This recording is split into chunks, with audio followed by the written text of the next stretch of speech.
The topic.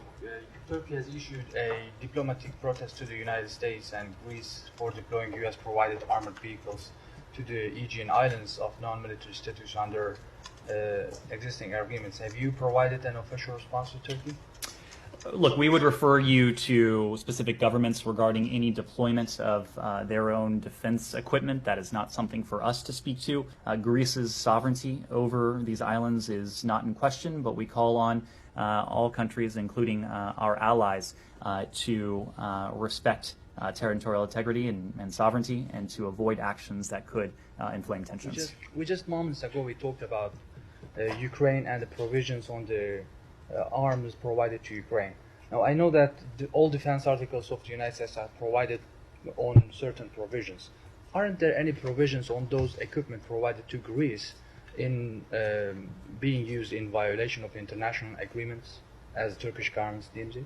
We are always taking a close look at the security assistance, including potential weapon systems and supplies that we're providing to allies and partners around the world. We are in a fortunate position to have a number of close security partners around the world, countries that look to the United States as a supplier for the security that they need to confront what are often shared challenges and shared threats. Oftentimes this will come in the form of terrorism threats and other collective challenges, but there's a constant evaluative process when it comes to looking at the security assistance we provide to any country around the world.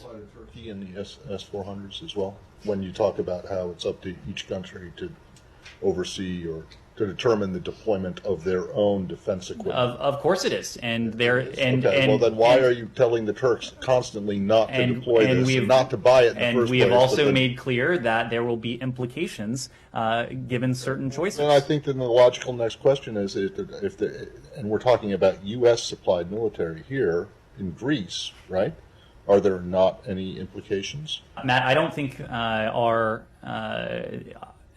this ally is interested in purchasing the S-400 system in question here. This is the purchase of a particular Russian system that ran afoul of congressionally mandated sanctions.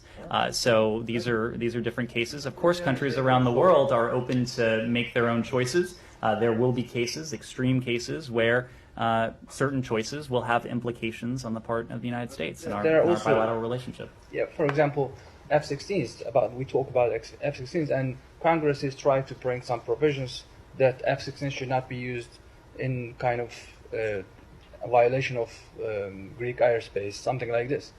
The question is, if provision applies to one partner and not the other, what is the standard? How should we trace those provisions and see that, okay, here is the standard? The standard we use is what is in America's national interests, and it just so happens that when it comes to our allies and partners, what tends to be in our national interest is in the collective.